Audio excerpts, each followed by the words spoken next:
Welcome to the Tuning In podcast, where we talk alignment, intuition, and our internal guidance system. We cover woo-woo topics in an approachable and practical way. I'm your host, Dana Evans of alignful.com.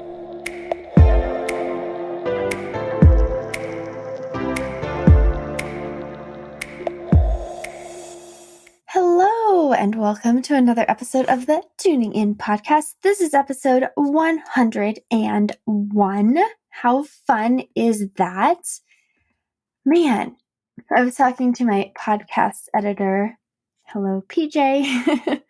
And yeah, we were just thinking, how cool is it that I hired him off the get-go for the very first episode, and we've been doing these episodes ever since. So it is so cool. Man, last week's episode, I didn't really share about it much, but man, what a message. If you didn't listen, there's a really beautiful message that my inner voice gave me to share, all about slowing down and what it means and what it means right now as we're coming together for 2021, right? We're in the last bit of the year, and what I'm seeing in my clients, in my life, in friends' lives, it's like there's this completion showing up and this need to tie things up, right? Resolve, completion. And, the full moon was a lot about the completion and really reevaluating, or if for the first time, evaluating how you spend your days and your life and your energy and your time and your money and what we're doing, how we're operating by default versus by design. And there's so much of that for us to look at. I personally am spending a lot of time just considering, like, where do I want to live? Who do I want to be in communication with? What do I want to be consuming? How am I spending my time? Who am I giving my energy with? Who gives me energy? And life inventory. And it feels like a really good time of year to be doing that. Fall is a natural change of season, right? It's a time where things literally fall away, at least for those of us here in this side of the world, right? And just this simplifying of life so that we can see more clearly. When your mind is cluttered, when your life is cluttered, it's hard to clearly see where you are beneath all of that. Think about if your closet is full and just jam-packed of clothes, it's hard to see your favorite pieces. And it's hard to find them. And it's hard to even know what they are because there's so many pieces that are competing for your attention. And I feel like that's the same with life. When we live a full life, and by full, I mean a traditional sense of full of it being busy and complicated and dramatic and stressful, and the mind is running the show of gotta do this, you're behind, you're not good enough, gotta do more, who you're gonna call, you gotta call this person, you want a drama, here's this person, you don't want to talk to this. And it's just that running hamster wheel of fullness versus the fullness of delight and peace and ease and connection to nature and just like deep gratitude in your system, right? There's a different explanation for these fullnesses, but the busy, full life is a distraction. And it's a distraction from you, from who you are, from what you truly want, from where you're going in life, from where you're being guided to go in life. Busyness is a distraction. And it distracts us from what we're feeling, which we're going to be talking about in today's episode. Doing is a distraction from feeling, and it's a way to avoid feeling. And being in this busy, go, what's next, gotta chase, run from the past, run toward the future, but never be in the present energy. It's exhausting. And people are getting tired. I see it. People are coming to me saying, I want to slow down and I don't know how to. My mind is not allowing me to. I have so much emotional baggage that I don't know what to do with. Like, where do I put it? How do I deal with it? And a lot of times that emotional baggage is blocking us from moving forward or slowing down, because the mind is running on repeat, on repeat. And it's not just from the mind, right? It's like we've been conditioned to believe these things. So what does it look like to make that shift? And a lot of times it's a letting go. I had a client and she was writing to God within her. And she asked, like, who am I without all of these things? And God said, you're you. He said, more specifically, you are not all these things and they are not what matter. She said, well, if they are not what matter, what does matter? It's a great question, right? What matters to you if it's not all the things, all the doing, all the busyness, all the false sense of validation that we get from the external? How can we turn that gaze inward and be like, who am I? How do I matter by being, not by doing? And then all these feelings are going to come up. All these old trapped emotions are going to come up that are fighting for your attention, that haven't been able to be processed or seen before, and that are blocking you from your truth, from your essence, from your inner voice, right? From the divine wisdom of your higher self. That message, we all have access to that communication line. That message gets clouded by the mind, and more specifically, it gets clouded by the emotions, or as we call often, emotional beanbags, that are old trapped emotions that never got to be processed, that the mind holds onto, the body holds onto, your system holds onto, that are like roadblocks preventing you from tapping into that access point, that channel to your higher self, to your inner voice. And it's a doozy. Honestly, do you feel like you've been taught how to deal with emotions? Like, what is your relationship with emotions? What is your relationship with feelings that come up? What have you been taught? How are you taught to deal if you're feeling down, or some might call a depression? Maybe not a full-blown depression, but if you're feeling in a more of a depressed state.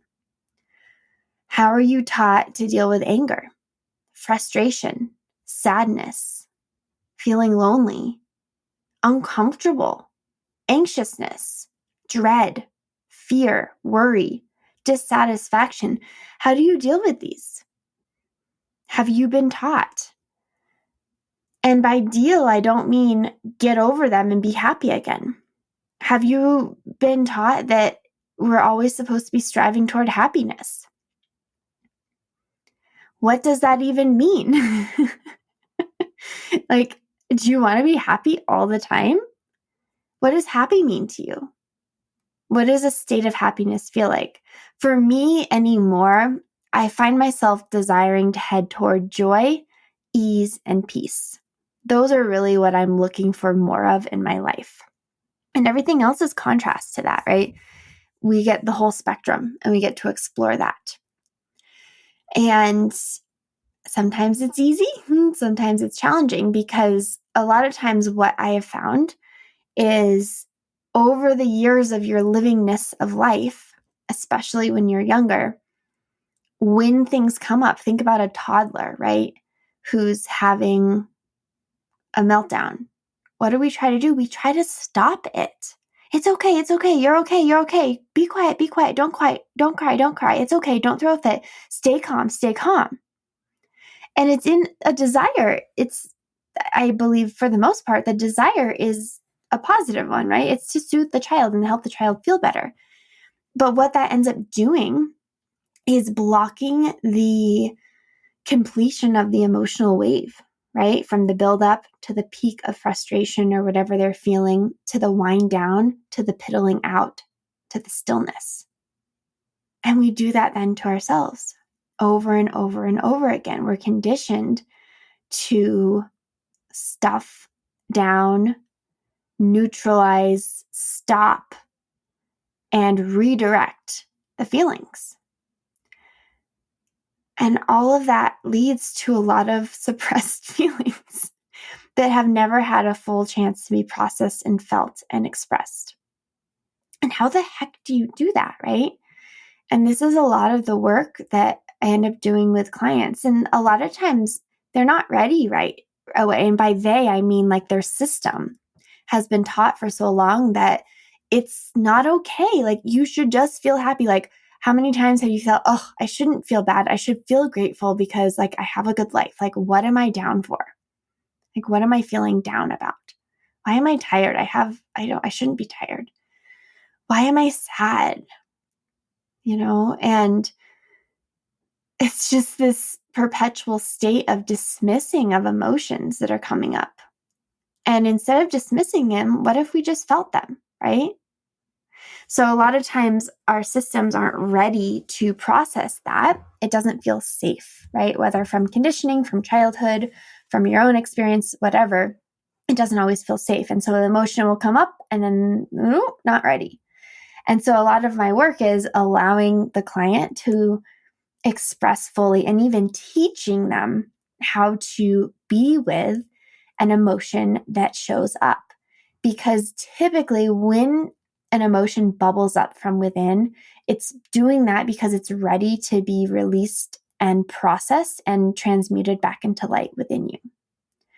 But if we don't allow that, then we push it right back down and it starts to build and it creates kind of a snowball effect of an unprocessed emotion that then often will show up in improper times or an improper outlet because it needs to get out some way.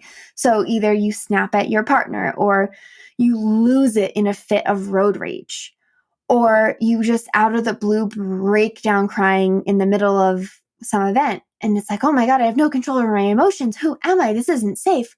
Well, no, that's not true. But what that shows you when these outbursts happen, it just shows you that maybe you're not allowing these to come up and overflow and be fully experienced when it is safe, right? When you do have time, when you are home, right? In your closet alone on the floor. I speak from experience. So it's a really beautiful conversation of how are you processing your emotions? Are you processing your emotions? Or do you just ignore, numb, and deny them? And how's that working out for you? I saw this funny little comic it was on Instagram the other day that I shared to my stories. And it showed a mind and a heart. A person and a mind. And it was explicit. The person was like, F you, mind. And the mind's just looking up at the person.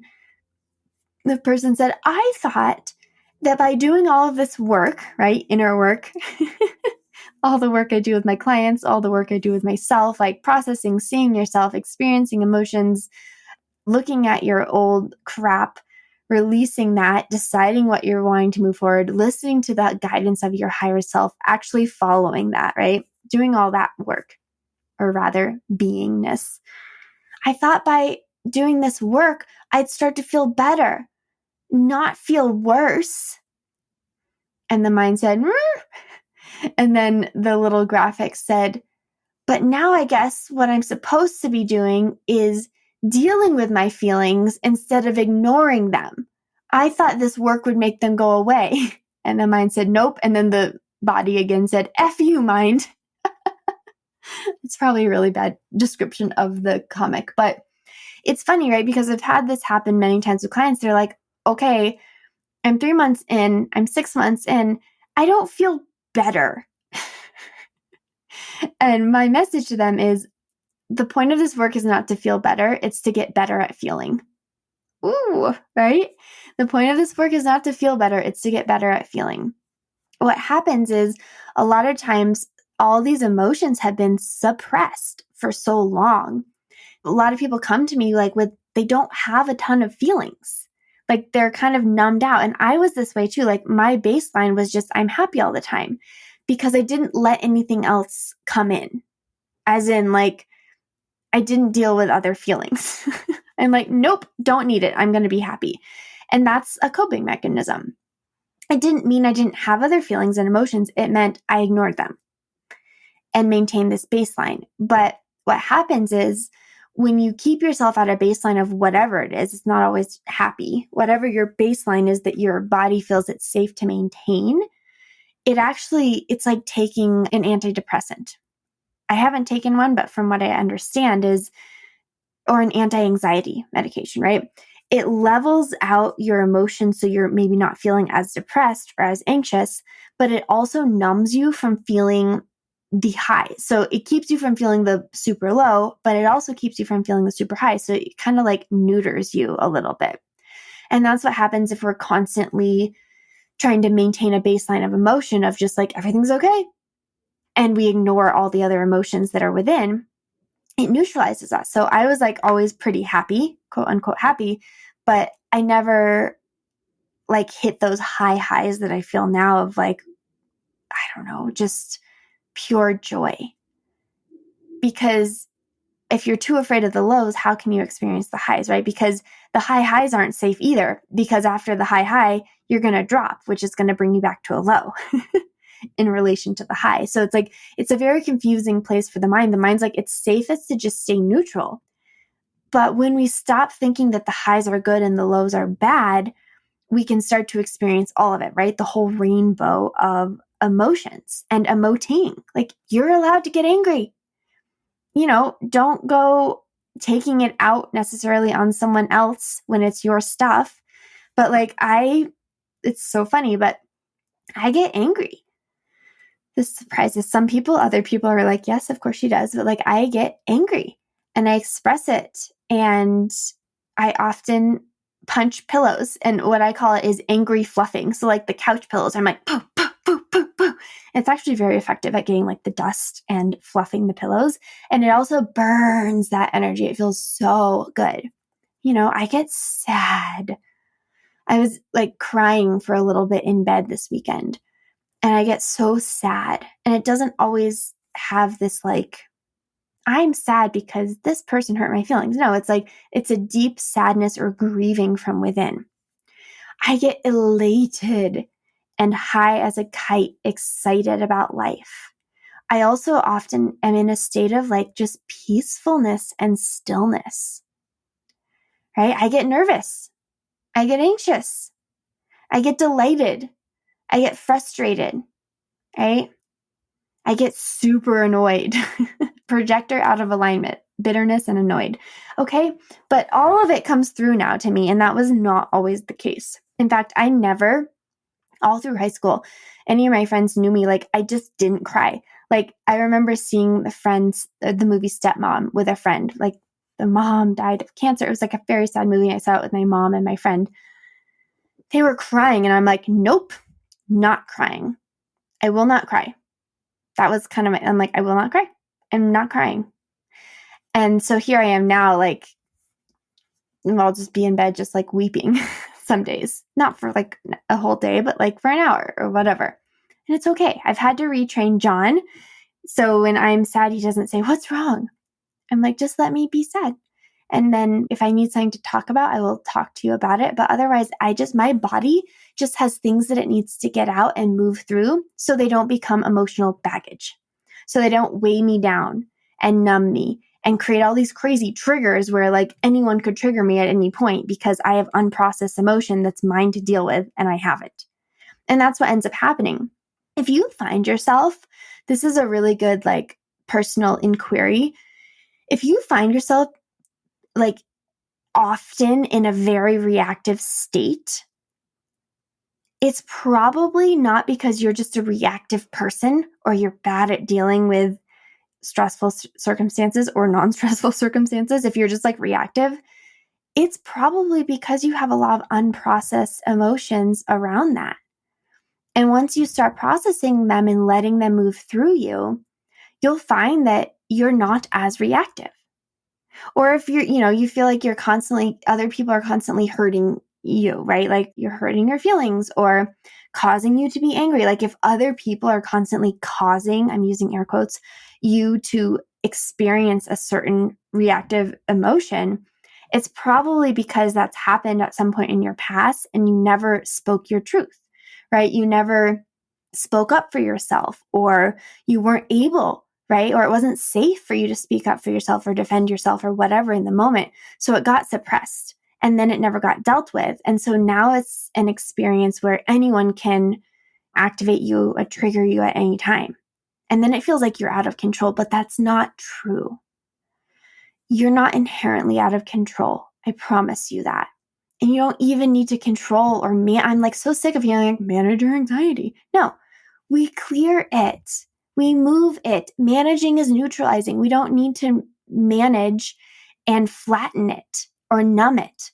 We get to let it out, let it explode like a volcano, and then wash away and settle. And that is the most powerful work. And no one's doing it. This is the work I'm doing, right? Like, it's so amazing, like, to hold space for someone. Listen, I hold space for people who scream, who are hysterically crying. And they go from hysterically crying to like stillness, to laughter, to ease. It's minutes. We're so afraid often to feel the intensity of an emotion, but it often only lasts like a minute or 5, maybe. I was holding space I started up the inner voice facilitator training, and I have a squad group again. So Jess Lively's facilitator training to tap into your inner voice. I'm one of her facilitators, and I lead a squad group as she leads them through this training. And we had someone who was like feeling kind of panicky on that first call, and I held the space, and it was maybe 10, 15 minutes, and it settled her. She's like, oh my God, I've been so afraid of feeling this, and now it's gone. Yeah, that's possible. If we can dive into the motion instead of diving away from it and avoiding it. So that's the work. If you're feeling really reactive, right? Like you're super triggered all the time, and that you have things that you're like, have you ever felt that feeling of like, I feel like I need to cry and I can't? Or like, I need to express myself and I can't. This is the space I hold for my clients as well, is like, whoa, let me hold that space for you so you can feel safe to release. And then I guide you into the emotion. We hear from it, see if it has anything it needs to share or speak, how it needs to be seen and held through the light in your eyes, through your inner voice. And then it gets to get cleared and released and transmuted, right? Back into the light, back into the peace within you. So if you're feeling that need, please let me know, because last week I had 4 spots. And this week I have 3 spots left for working together for 3 months in January. And I would love to work with you or talk to you. We can even just do a single inner voice emotional clearing session, so that you can just experience a little bit of relief, right, in the moment, to kind of take that reactivity level down a little bit. It's so powerful. It's what I do for myself constantly. And I will share a story with you, which is what was the original intention of this episode. Is this past week, I really have started to notice the subtleties of when I have emotions bubble up and when I don't deal with them versus when I do. So I guess it was on Saturday. So this weekend was kind of like, I was feeling quite down and quite exhausted the last 3 weeks, although I've heard from other people who were too. And it's like, I don't know this very well, but from the astrology perspective, Mercury was in retrograde. We had the full moon. We're shifting into Scorpio season. Like, it was an intense time astrologically, from what I hear. So maybe that's part of it, maybe not, who knows? But I was just feeling so low and just inward and quiet, and a lot was bubbling up that I get to process. I get to. And this weekend was really hard. It was like the pinnacle of a lot of stuff. And I woke up Saturday and I just felt, for quote unquote, no reason, right? No apparent reason except your body's doing work. I felt this heaviness, this sadness in me. And I remember looking at John. He's like, what's wrong? And I said, well, I just feel sadness and a heaviness, and it's sitting in my chest. And I feel like I need to cry. He's like, okay.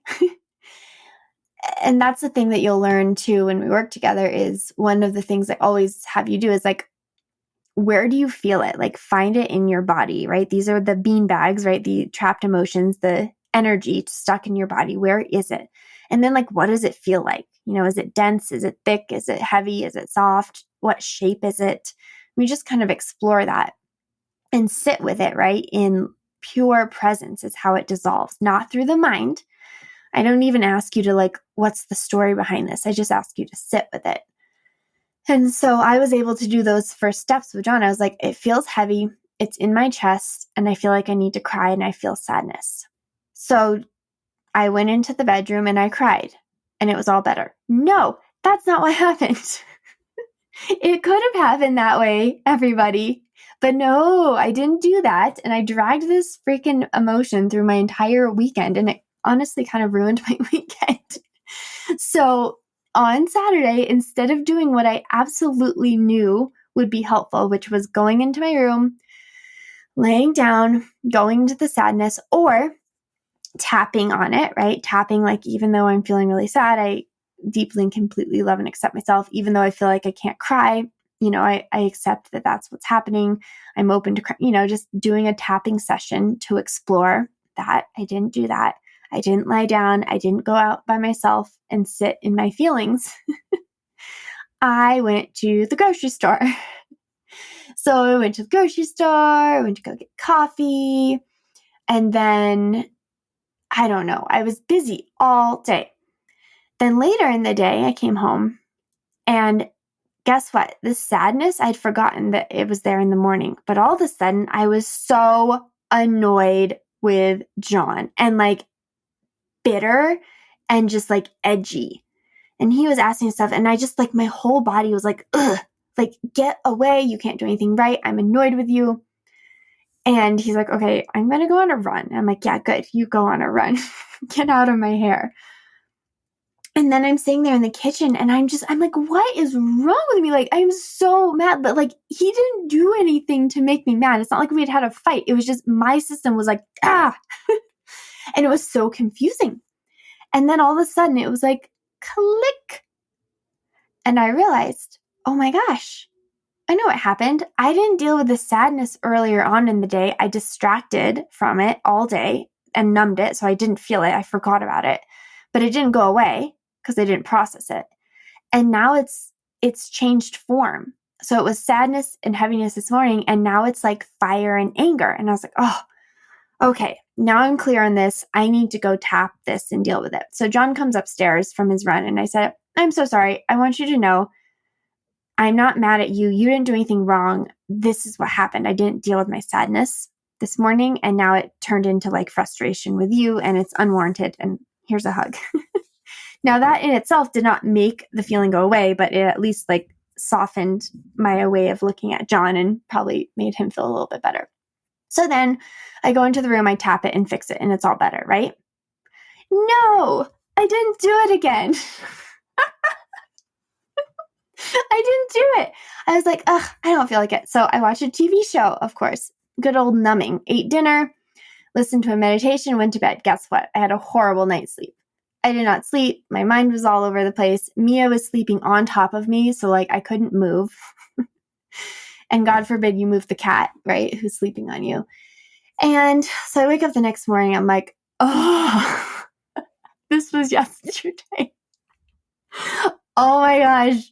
Okay, so now it keeps compounding, okay? I woke up yesterday and I was like, I feel terrible. This is not good. I feel all the feelings. Like I feel distracted. I feel antsy. I feel nervous. I feel anxious. I feel sad. I feel frustrated. I feel really tired, which of course doesn't help anything. And John's like, well, what is it? I was like, I just feel this massive sense of doom and dread, like something really bad is going to happen. He's like, oh, do you want to talk about it? I was like, no, I don't want to talk about it. So what did I do? I went to the grocery store.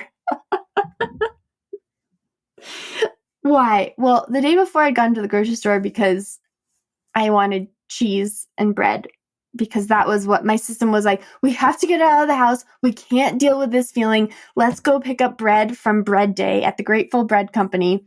And then let's go buy cheese so we can make grilled cheese sandwiches. Like, that was my brain was like, we have to get out of the house. And then, but of course I didn't grocery shop. So then yesterday morning, I'm like, I know, I'm going to go to the coffee shop and work and then go to the grocery store. So I get to the coffee shop. I could not work. I couldn't focus. I was so distracted. I barely made it my grocery list. Then I go to the grocery store and I'm shopping, whatever. And then I get home and I'm like, oh, I feel horrible. So what do? Do I go into my bedroom and tap and meditate and tune into my inner voice and feel my feelings? No,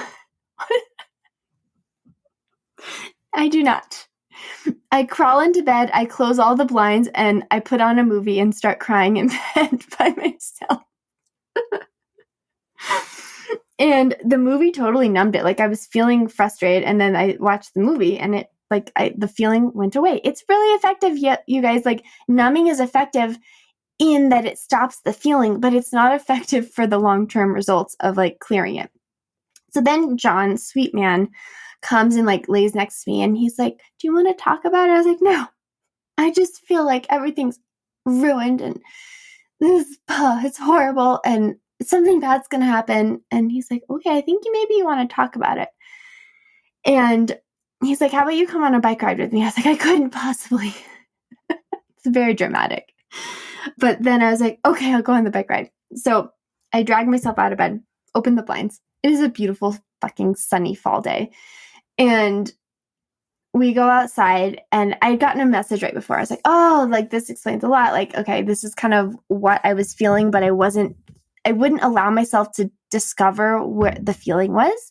And then, like, I got clarity. I was like, okay, that already feels better, right? Sometimes just having clarity can help. Then we go on a bike ride, and I spent the time talking to John about it and, like, moving that, right? Moving that. And then I came home, and I was already feeling better. It was a beautiful day. And then, like, I was able to cry a little bit and just move. I wasn't crying about something, okay? I wasn't crying because of any reason. It was just, I needed to move the energy out of my body.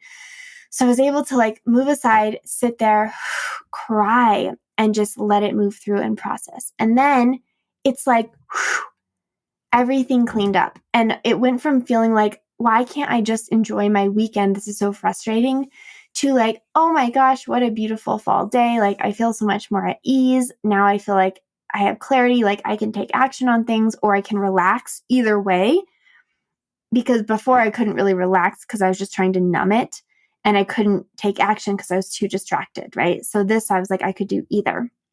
And I just picked up the house and turned on some amazing music that my friend Shannon introduced me to, Ian Morris, these binaural beat type music. If you search Ian Morris on Spotify, you'll find he has a playlist. I'm going to look for it right now. I'll link it in the show notes. So I put on that music. It's called Listening to Smile. That's what you want to look up on Spotify, and I'll link that in there. And so I was listening to those sounds and reading, and I was like, oh my God, had I done this Saturday morning when I woke up and knew that I had something I needed to process, it would have freed me for the whole weekend. Now, then I wouldn't have had this beautiful podcast episode to share with you, right? So it's all fine. But remember that. Remember that when you feel any sort of way, it's just your body saying, hey, can we look at this for a second? This is coming up for you to be seen right now, for it to be seen and processed and relieved. You can see the progression of my weekend when I kept not dealing with it. It got worse. So imagine years, decades of this. Imagine every time you had a feeling that you were not able to fully express any of them, and that you punched it down, right, and held it down. And every time that has happened, it builds up. No wonder we're freaking reactive in this world. No wonder people are down or frustrated or in a perpetual state of any emotion, right? The point is to let them all come through and move through so that we can find our own baseline. No wonder, because we're not processing this stuff. And we're not doing it because we don't know how, because we're not taught. Even as a little kid, we're just taught to avoid, suppress, ignore, or just be okay. Just clear it. It's okay. You're fine. You're fine. You're fine. Calm down. Calm down. Calm down. Stop. Stop. Stop. Don't cry. Don't cry. Don't cry. Why not? Cry. So allowing ourselves now as adults to complete that emotional wave is so powerful.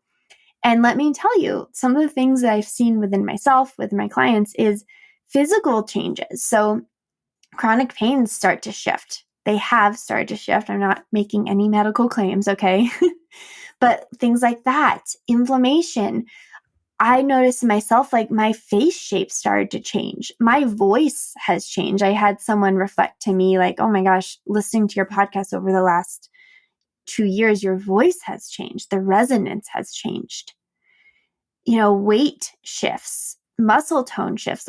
Interestingly, I do not have studies for this. This is only what I've witnessed. Seeing this inner glow of people, their eyes look brighter because they're not carrying the baggage around. It's like we're trying to climb a mountain and life is the mountain. I think I used this analogy last week. And we're trying to climb it with the bag of rocks. And it's heavy and it's so much more work. And so every time you clear an emotion, every time you release a beanbag, it's poof, you drop a rock. The weight is lifted and life becomes a little bit lighter. It becomes more easy to be in because you're not in a constant state of reactivity and triggers and all the things. And it is such a gift. It is such a gift to yourself, right? To be willing to step into this and to see it and to be it and to shift it and allow it all so that you can be lighter in your beingness. We need more people who are in their light, who are able to handle their own crap, who aren't projecting their pains onto other people, who are able to be the stable tree trunk in the midst of a storm. And that's possible for each of us as we learn to tap into our highest selves, right? To listen to your inner voice. But in order to do that, we need to clear the blocks that are in the way. And when you can clear that, whether doing a single session with me, whether just implementing some of the things in this episode, there's a great book called Letting Go. And that book on its own just talks about this process. I mean, it's called Letting Go, The Pathway of Surrender by David Hawkins. I'll put a link there in the show notes. And it talks about the work that I do, which is how you transmute an old charged emotion back into light so that it is no longer a block for you. This work is life-changing. It gives you your power back. It gives you your power back. So if it feels like a beautiful aligned match, I would love nothing more than to work with you. And oh man, it's so cool to see the shifts in my clients, their levels of awareness shifting, their tolerance to uncomfortable emotions, their ability to step back into the present and not let the mind be driving them and pulling them into the past or future. And their also willingness to slow down and really look and feel and be with all of that. And so if that feels aligned for you, please send me an email to dana@alignful.com or shoot me a DM on Instagram at Dana_Evans. I have 3 beautiful aligned spots open for starting in January. And let's do this. Let's become these enlightened, right? And by that, I mean the light within you is starting to shine through beings, because goodness gracious, if the world doesn't need that right now. We don't need more people who are reactive, who are fighting, who are projecting their own pain onto others. We have plenty of that just read the news, look outside. We need more pure light, stability, grounded presence in people right now. And that is accessible to every single one of us. If we're willing to go there and explore and feel the dark depths of feeling, but for such a short period of time, so that we can emerge again in the light and operate from that place more often. Yum. Deep breath. If you've been holding, take a deep inhale and then release. And just take a moment to settle into your body.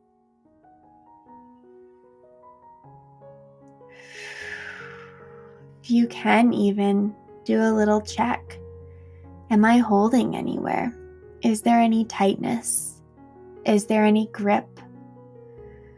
Is there any resistance anywhere in my body? If so, send your awareness there. And start to breathe into that space. And you can be and breathe with that as long as necessary until it starts to break up, to soften, to dissolve. But keep your breath inward. Focus on the exhales. Let the breath pulsate.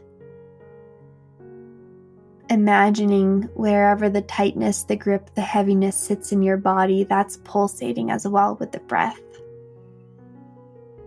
Until eventually it washes away and it becomes whole with you once again.